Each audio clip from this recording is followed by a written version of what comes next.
অনিবন্ধিত আমাদের জানা মতে প্রায় 20,000-এর উপরে ট্রাভেল এজেন্ট আছে। এরা একটা কৃত্রিম সংকট তৈরি করে সকলে মিলে, যে জিনিসটা আমাদের দেশের টিকিট বিদেশ থেকে বিক্রি হচ্ছে, টিকিটের মূল্য প্রত্যেকটা টিকিটে যেন লেখা থাকে, ফেয়ার কম্পিটিশন বাজারে আনার জন্য। এবং কি মাধ্যমে যদি সুপারভাইজারি স্ট্রাকচারটা, তাদের পরামর্শ আমরা শুনতে চাই, আমরা আমাদের কাজ করব, তাতে কোনো সমস্যা নেই, কারণ পরামর্শ তো নিতেই হবে আমাদের। আর একটা হচ্ছে ভলেন্টারি কমপ্লায়েন্স, ওনারা নিজের তরফ থেকে নিজস্ব উদ্যোগে কি কমপ্লায়েন্স ওনারা মেনটেন করবেন, এই একটা শিডিউল আমরা জানতে চেয়েছি। আমরা এটা এয়ারলাইন্সের কাছে জানতে চেয়েছি, আমরা এটা জিএস এর কাছে জানতে চেয়েছি, এবং আমরা এটা জানার পরে আমাদের যে তদন্ত চলমান রয়েছে, এই তদন্ত থেকে আমরা যেটা দেখতে পাচ্ছি যে শুধু যে ট্রাভেল এজেন্ট, মানে অফলাইন ট্রাভেল এজেন্ট না, অনলাইন ট্রাভেল এজেন্টেও একটা মারাত্মক দুর্বৃত্তায়ন হচ্ছে। যে জিনিসটা আমাদের দেশের টিকিট বিদেশ থেকে বিক্রি হচ্ছে, আমাদের দেশের টিকিট সৌদি আরব থেকে বিক্রি হচ্ছে, ইন্ডিয়া থেকে বিক্রি হচ্ছে, দুবাই থেকে বিক্রি হচ্ছে, এবং এই অনলাইনে এই টিকিট বিক্রি করে চাহিদা সরবরাহের যে ঘাটতি তৈরি করা হয়। এবং যেটা সচিব মহোদয় বললেন যে আমাদের নিবন্ধিত যে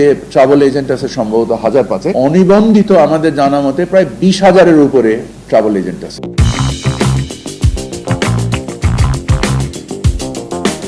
পান দোকান থেকে শুরু করে বিভিন্ন জায়গায় এরা একটা কৃত্রিম সংকট তৈরি করে সকলে মিলে। একটা টিকিটের পিছনে যখন এতগুলো লোক ছুটে, এবং আমাদের তদন্তে আমরা দেখেছি যে যিনি ম্যান পাওয়ার বা ওনার নিজের ট্রাভেল এজেন্সি আছে, উনি নিজে ম্যান পাওয়ারের ব্যবসা করেন, উনি নিজে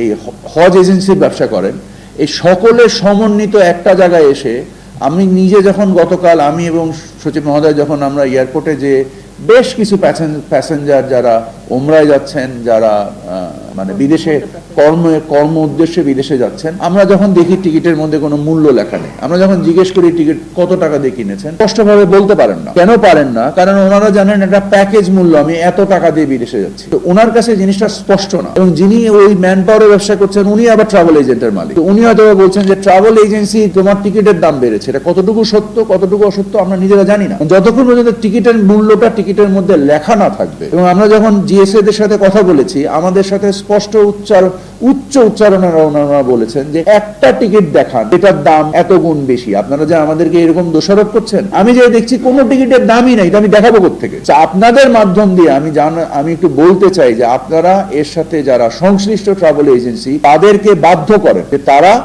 আমার মূল উদ্দেশ্য হচ্ছে আপনাদের সাথে আজকে কথা বলার, এইটা জন্য আপনাদের মাধ্যমে তারা এই সংবেদনশীলতা তৈরি হয়, যার বিনিময়ে টিকিটের মূল্য প্রত্যেকটা টিকিটে যেন লেখা থাকে। তার ফলে আমাদের সুপারভাইজারি যে অ্যাকশন, তখন সেটা আরো অনেক বেশি প্রোডাক্টিভ হবে।